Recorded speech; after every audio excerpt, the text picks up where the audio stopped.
presentation was paid for by CGTN. The opinions, views, and claims expressed are those of CGTN and may not necessarily reflect those of CNBC. Economy, innovation, culture, exploration. Discover the vibrant pulse of China's economy and dive into the rich tapestry of its culture. Embark on a journey of exploration with Meet China. Here, your journey begins.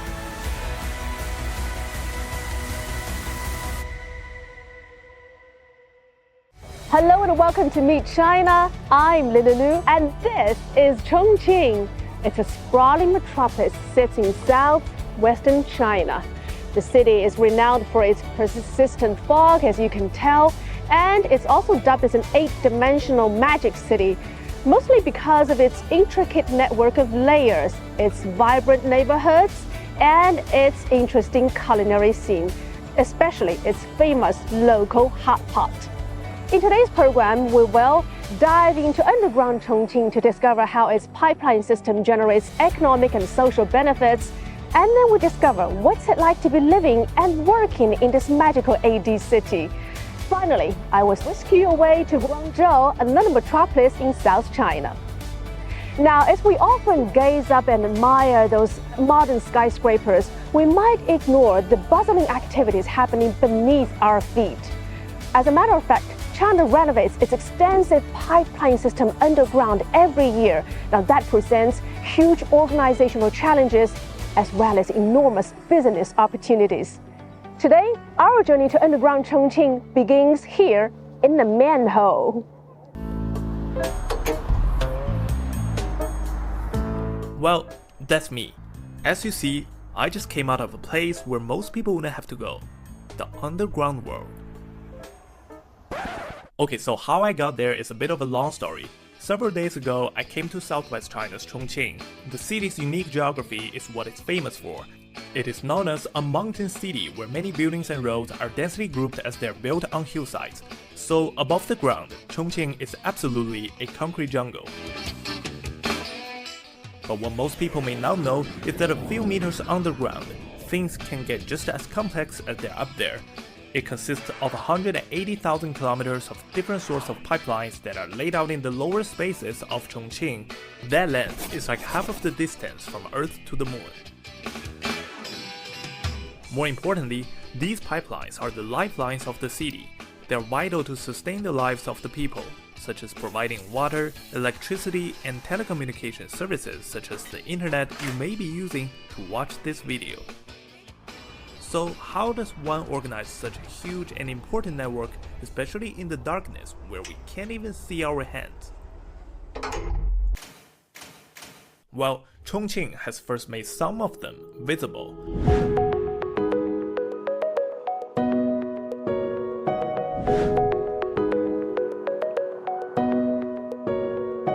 This is the underground pipe gallery, or you can call it the utility tunnel. It's more like an underground corridor where all types of pipelines can be fit in together. The only exceptions are those like the high voltage cables or gas pipelines that need to be housed separately. We can see there are 4 groups of optical cables, 1 water supply pipe, and on this side there are 2 groups of electric wires. And you see these kind of shelves that leave the room for more cables, wires, and pipes coming in the future. The underground pipe gallery offers easier access for maintenance and repairs. Thanks to these detectors, the operation status of each pipeline can be monitored in real time, and further pipe works can be done without messing up the streets. For residents, those areas with pipe galleries below ground can make them feel a real and direct sense of change. For example, they would no longer see messy electric wires, no more frequent road excavations, and manhole covers are basically gone in those areas. They would feel the remarkable progress on their quality of life in this city. In Chongqing, the network of underground pipe galleries stretches 325 kilometers, roughly the distance from New York to Boston, and another 1,600 kilometers are being planned. This is a local infrastructure equipment manufacturer that provides the building materials for the underground pipe gallery. Right after China's cabinet, the State Council issued the first guideline to promote the underground pipe gallery in 2015. The company started its business. At At that time, we didn't have any specific intentions. We felt that doing such a business would be difficult, because there were no industry standards from the national to local level. However, we believed that this venture would be meaningful for people's livelihoods and have great market prospects in the future. Now, it seems market opportunities are coming. The company has received more tentative deals for the construction of the underground pipe gallery. Since the second half of 2023, we have noticed a significant increase in the local government's efforts to develop the underground pipe gallery. The opportunities were there. It was up to you to seize them and excel in this field. Honestly speaking, building a mature pipe gallery system is a giant project that can take a century or more. The majority of the underground pipe network now still consists of pipelines and tunnels. Given that fact, Chongqing is also renovating and expanding its sewer and drainage systems. We are constructing this sewer pipe because of the increase of surrounding residents and also the increase of factories. Correspondingly, more sewer pipes are in need to accommodate the increase of sewage. If more factories are built, there will be a corresponding need to construct more sewer pipes. In addition, Chongqing's drainage system faces more challenges than other cities. A valley surrounded by hills is quite a common landscape for the mountain city. We might be at the lowest point of this area. The decades-old narrow storm drain tunnel was showing signs of deterioration and decay. Given its state of disrepair, it is not hard to imagine how these lowlands could have been prone to becoming waterlogged in the past. Luckily, renovation work was finished last year. What is it like today? Can it hold off the storms?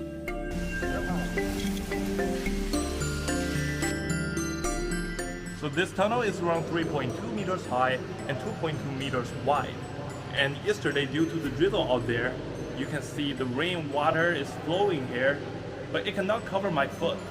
And according to local waters, the highest level of the rainwater is around here, which is around 1 meter high. So this tunnel is pretty enough to deal with all the rains around here. Despite during Chongqing's coldest season at 5 to 6 degrees Celsius outside, staying down there for just 20 minutes got me sweating. Wearing such a heavy jacket makes every movement so hard, especially in a dark and oxygen-poor environment. Fortunately, robots can now replace humans when it comes to inspection work and even finish some easy construction work. If it's just about inspection, this robot can replace humans. Some pipes are very small. Humans cannot get inside, but robots can easily enter because of their small size. Also, there are various gases inside the sewer which may be toxic and harmful. It's easy for accidents to occur if humans enter. According to official data, the total length of China's water supply pipes, drainage pipes, natural gas pipelines, and heating pipelines is about 3.5 million kilometers. And in the middle of February, the world's second-largest economy announced plans to renovate over 100,000 kilometers of underground pipelines annually. This has guaranteed a bright future for pipeline-related companies. This kind of news is definitely favorable for us. It boosts the confidence of our industry. We have seen this opportunity, and we have increased our demand for sales personnel. The Chinese pipeline producer also exports its pipes to other parts of the world. The demand for underground pipes appears to be expanding worldwide. Underground pipeline development started in developed countries earlier. Europe and North America started their renovation work several years ago. Nowadays, the Middle East has started pipeline projects. African countries are also undertaking pipeline development. Media reports are estimating that China's underground pipeline renovation will bring new opportunities for nearly 5,000 related enterprises and 1.8 million employees. So the environment under the ground may be dark, but the market future there looks bright. This presentation was paid for by CGTN. The opinions, views, and claims expressed are those of CGTN and may not necessarily reflect those of CNBC. So what makes Chongqing so special? Here you see subway trains pass through buildings and cable cars soar over rivers and bright yellow cabs weave through the narrow streets. Not to mention the city's unique air of relaxation. Now join us as we discover what's it like to live and stay in this magical 8D city.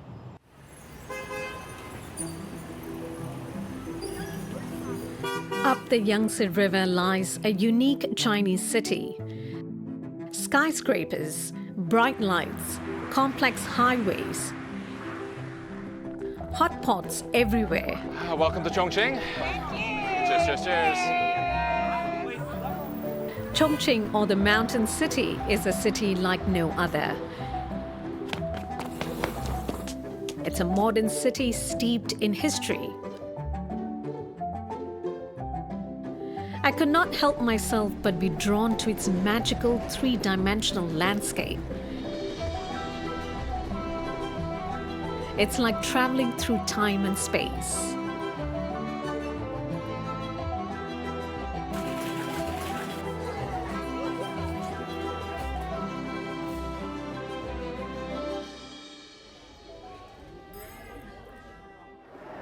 My first time in Chongqing.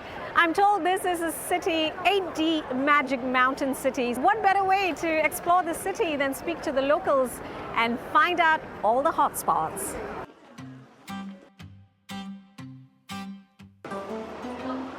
Very nice.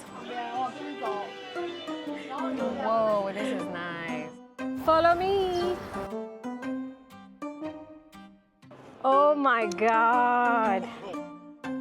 I heard this metro station is very unique. Let's find out why.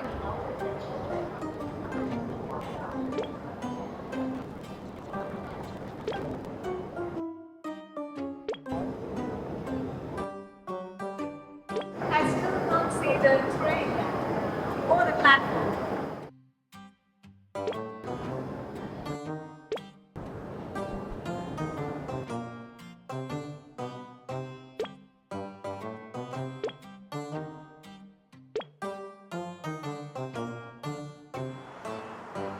I've lost all sense of logic. Am I on the first floor or 8th floor? I don't know.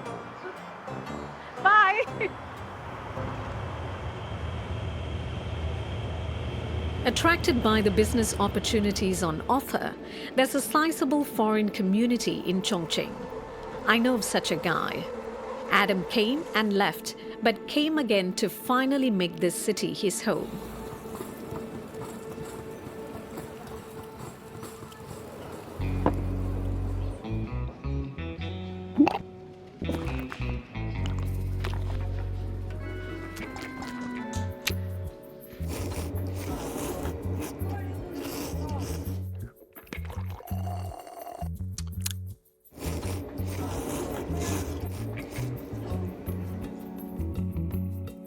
I'm going to meet him tonight. He has promised to take me to a popular iconic spot, Hongya Cave. It seems I'll be slipping into yet another fantasy world. So Adam, that view is amazing. This is the one you were talking about, right? That's Chongqing, right? Like that's, I don't know, one of the most beautiful cities in the world. Yeah. Why Chongqing? You've been here for a while now. So I moved in 2007. Yeah. For me, the more research I did in Chongqing, is the fastest growing city in the world. It was a city that most of the people haven't heard of. When I told my mom and dad I was moving to Chongqing, they thought it was made up, right? What are you talking about? But I saw opportunity in the city. So I moved here. You are a relocation expert. How did you enter the Chinese market? We do like the executives, right? So the CEOs, the managing partners, the directors, you know, the top engineers for all sorts of different companies. And so that is home search, school search, settling in, some cultural training. You know, we kind of take care of the expats from the day they arrive to the day they leave. So we take care of the home life. So when the working spouse, whether it's the husband or the wife, but when the working spouse can concentrate on work, they're not dealing with home challenges. And so, I just I just saw opportunity again, right? Okay, Heather, I think what I have is the perfect apartment. Oh, wow. Yeah, so 3 bedrooms, multiple bathrooms, a great apartment for families. So we'll just do a little lap around this way. Okay. So a great big open kitchen, dining room, living room. We're looking for, I've seen some that I can only call a 2.5 bedroom. Those would be 3 bedrooms. When we do business consulting, we tell companies, like, don't just look at China as Shanghai. Because a lot of companies come in, they're like, oh, I have to go to Shanghai. They don't understand China, right? And so when we do consulting on business registration and setting up companies, we do explain to them there are advantages to having your back office in Western China and your head office in Shanghai. Across China, local governments are competing to attract foreign investment. But Adam admits it's no longer just a game of building fancy office towers, hotels, development zones, and favorable policies. We've been talking about, and we as the business community have been talking about Chongqing's potential for a long time. And one of the things that we did is every year we do a white paper called the China International City Index. There is a lot of opportunity, so I think there is a lot of potential.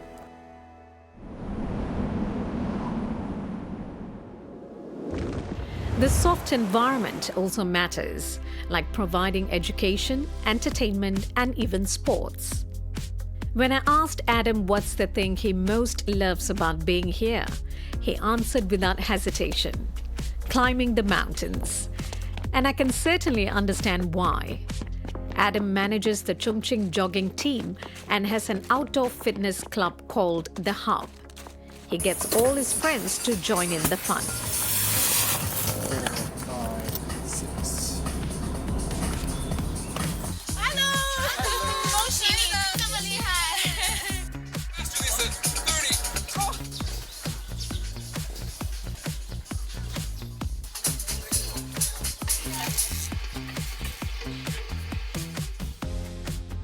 For me, when I go abroad and I'm discussing China and I'm introducing about the opportunities in China and I'm speaking at different conferences, I get people that question me a little bit on what it's like. And so when they read the news, they're like, oh, this or that. I'm like, actually, no, things are not, don't believe everything that you read in the news. So I do believe in China, and I do believe in the opportunities in China, and I wouldn't be here if I didn't believe in China.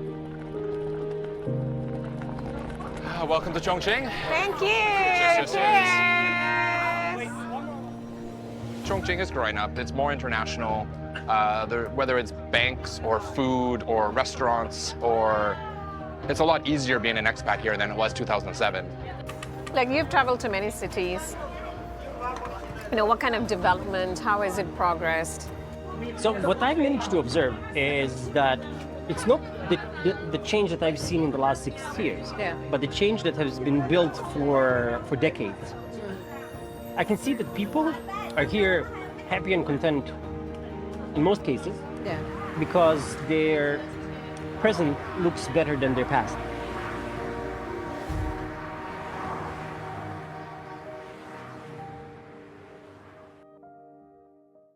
This presentation was paid for by CGTN. The opinions, views, and claims expressed are those of CGTN and may not necessarily reflect those of CNBC.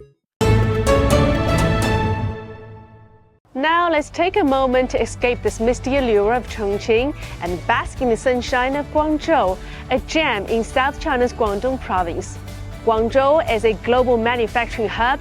It also blends history with modernity. From historic neighborhoods to European-style villas, from the Cantonese Opera Museum to the former residence of Bruce Lee. Now let us guide you through the ages of this multifaceted city.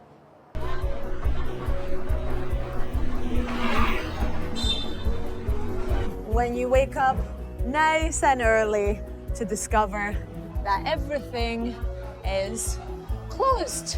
Well, if you are not an early riser, then it seems that coming to Guangzhou is a good option for you.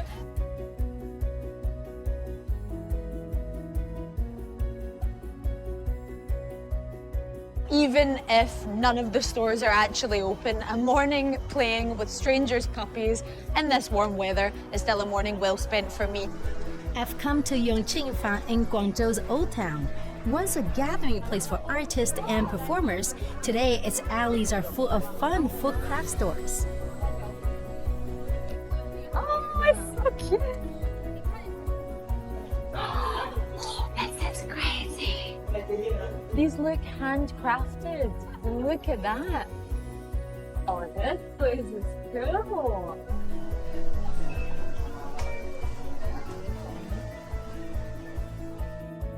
So as you can see here, this is just one alleyway in Yongqing.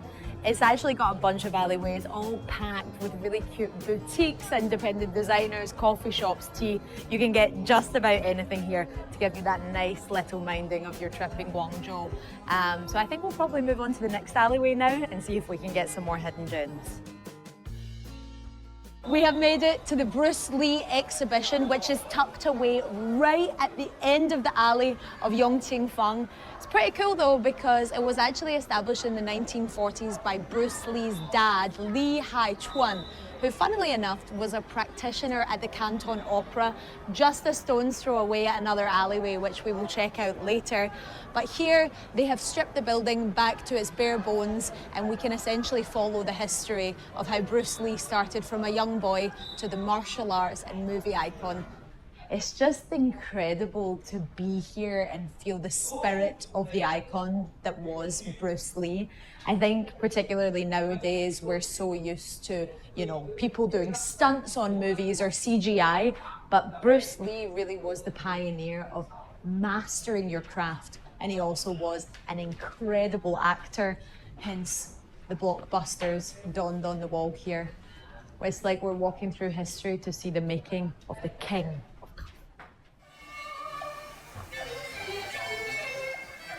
A stone's throw from Bruce Lee's place is the Cantonese Opera Museum, Yongqing star attraction.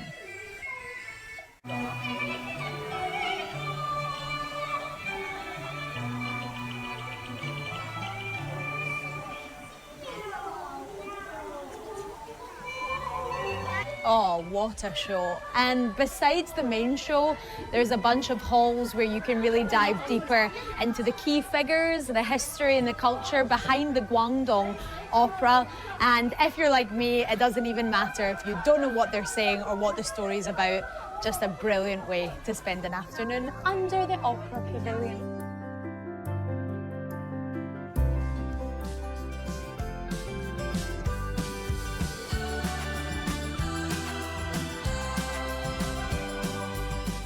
Okie dokie. So we've made it to the famous Xiamen Island, which feels a little bit strange, to be honest. It's like a little slice of Europe in the middle of Guangzhou city. Feels kind of weird. And you're probably wondering why there's so many kind of neoclassical European style buildings. And actually, this is because Xiamen back in the 18th and 19th century had the presence of a lot of British, French and other foreign embassies and trade centres here in Guangzhou, and they left their mark with these stunning buildings. But nowadays, besides all the fancy stuff, it's basically a photography hub. You can see everyone here. You've got old people coming with really fancy cameras. You've got young people coming for selfies. We've got someone hosting a live stream selling clothes in the middle of Xiamen Island. They have a suitcase, at least 20 kilos of clothes, just changing out in the middle of the street. I need to say though, the pace of life of the Guangzhou people is really, really infectious. I think Xiamen Island's the best example of this. It's a Friday afternoon. You've got people of all ages strolling through the streets in the sunshine, drinking their coffee, having a little chat, sitting on the bench. It's the Guangzhou livelihood. It's great. So literally like 2 minutes from the main entrance of Xiamen Island, you have arguably one of the most Instagrammable spots in Guangzhou, the Canton Customs House. It's kind of like a neoclassical building. It's been around since very early 1900s. There was a time when China's foreign trade went through Guangzhou's port, but the area is still bustling today. Oh, my nasal passages are open with all the smells. Yongqing is a little bit more commercial, but it's definitely worthwhile coming into one of these little side neighborhoods where you can really see the local Cantonese flavor. You've got so many options. Imagine very light, fresh ingredients, lots of black vinegar, soy sauce, garlic, and I think you can really see what the true Cantonese people eat here. It's definitely worth checking out.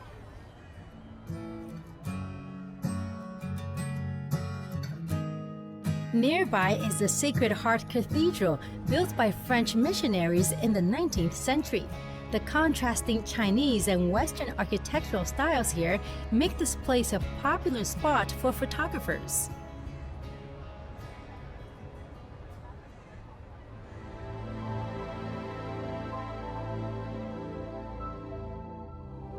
In fact, the Sacred Heart is one of the few Gothic cathedrals in the world, built completely out of granite.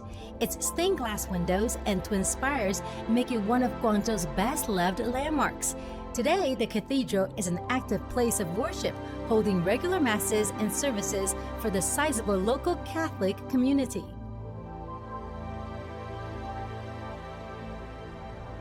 The street lights are coming on and the sun is setting, which means we are ready for our next stop, which is a lovely evening cruise along the river where we can see the whole of Guangzhou lit up at night. The Pearl River is China's third longest river, and not only does it run through Guangzhou, it made the city into what it is today.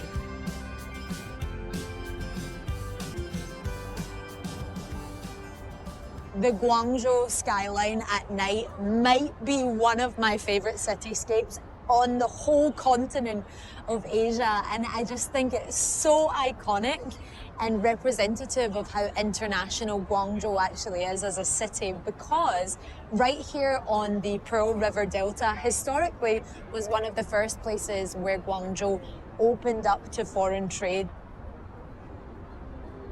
The Pearl River connects with the South China Sea, which enabled foreign merchants to reach Guangzhou from as early as 2,200 years ago.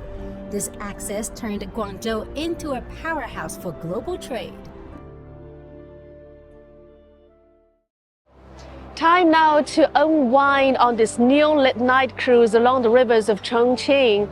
And with that, I'm wrapping up today's Meet China. Next week, we'll have even more fascinating stories to showcase China's blend of tradition and innovation. I'm Lily Lu. Thanks for being with us, and I see you next week.